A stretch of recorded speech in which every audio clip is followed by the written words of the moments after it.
Ce dimanche 7 mai 2023, Frédéric Lopez nous a ouvert les portes de la maison où est tournée son émission de France 2 et dans laquelle il reçoit 3 personnalités chaque week-end. Une des bonnes surprises de cette saison télé. Dans la fraîcheur hivernale de février, nous parcourons la petite route qui serpente entre le ciel bleu et les champs gelés de la Seine-et-Marne. La matinée est déjà bien avancée. Depuis 1 heure, nous avons délaissé le tumulte de la capitale. Soudain, un grand portail en fer rouge se dessine au loin, au milieu du bois bordant le chemin. Thierry Colby, le programmateur de Frédéric Lopez depuis plus de 20 ans, nous accueille avec un large sourire à l'entrée de cet ancien corps de ferme. Quelques minutes plus tôt, Horatica, Daniel Auteuil et Cyril Lignac, les 3 invités de ce dimanche 7 mai, arrivés la veille, sont partis tourner une séance de pêche avec l'animateur de 56 ans. Le domaine est silencieux. 2 techniciens prennent un bain de soleil sur un banc, dans la cour.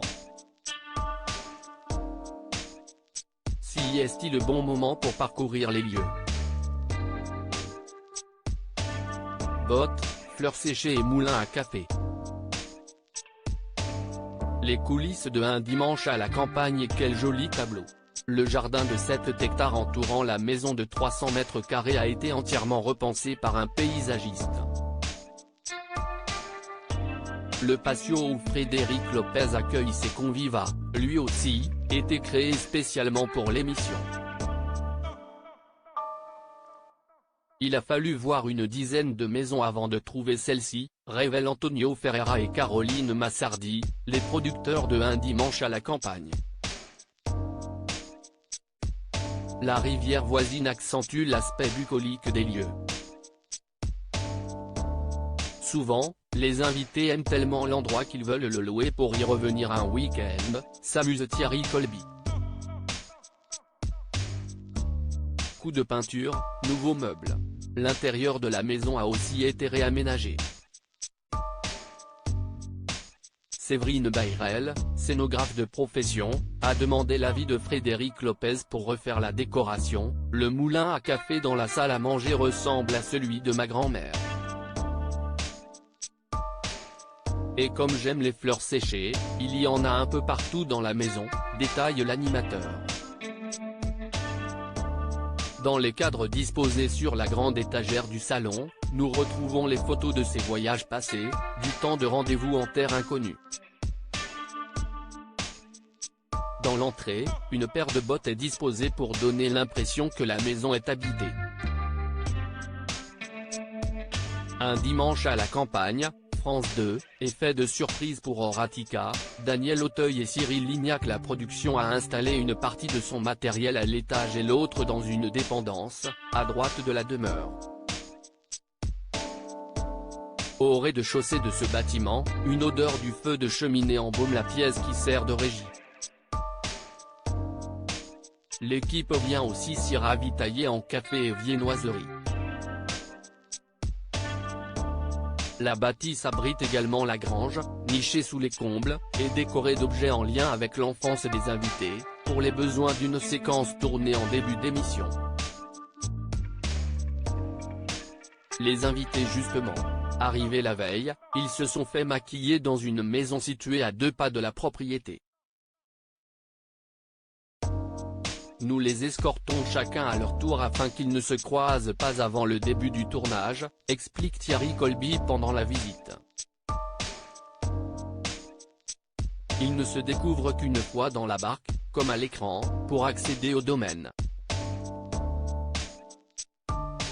Mais une nuit plus tard, ils se sentent déjà comme à la maison. Si est-il du moins l'impression qu'ils donnent lorsque nous les voyons arriver vers midi. L'un après l'autre, ils nous saluent. Frédéric Lopez et Piccolina, sa chienne de 5 ans, ferment la marche.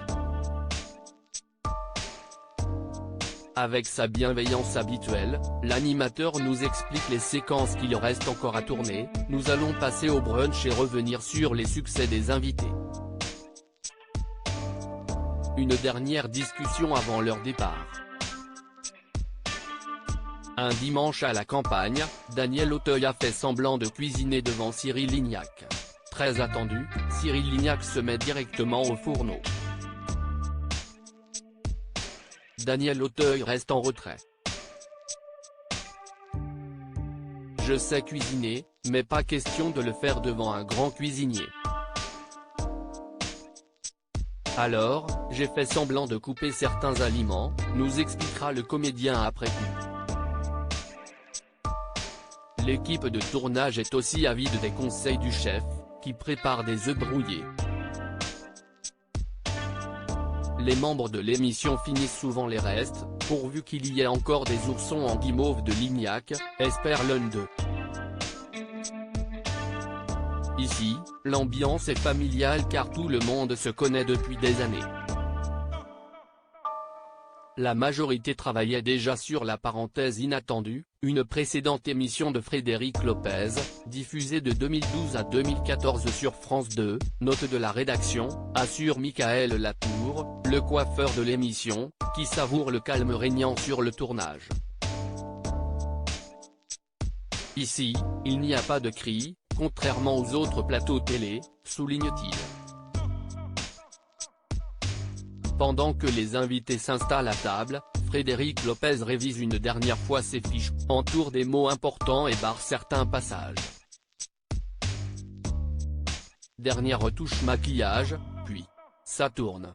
Pendant plus d'un H30, la concentration de l'animateur sur le récit de ses hôtes est totale.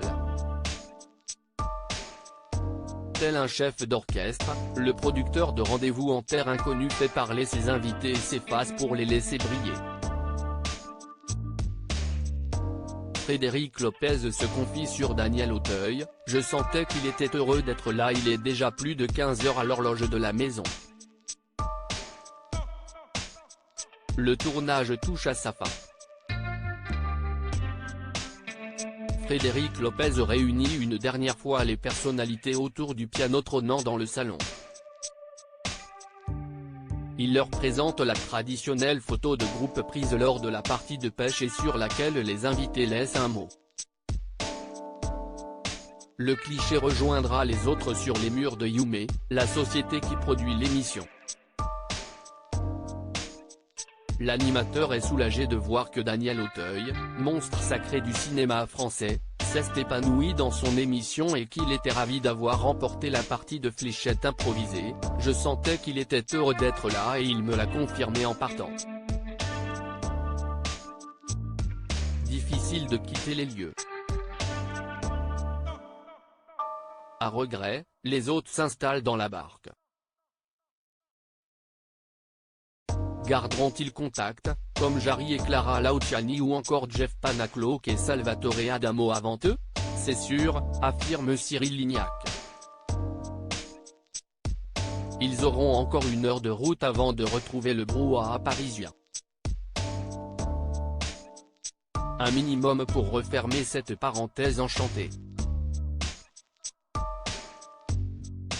À lire aussi Frédéric Lopez, France 2 nous a commandé de nouveaux numéros de Un dimanche à la campagne.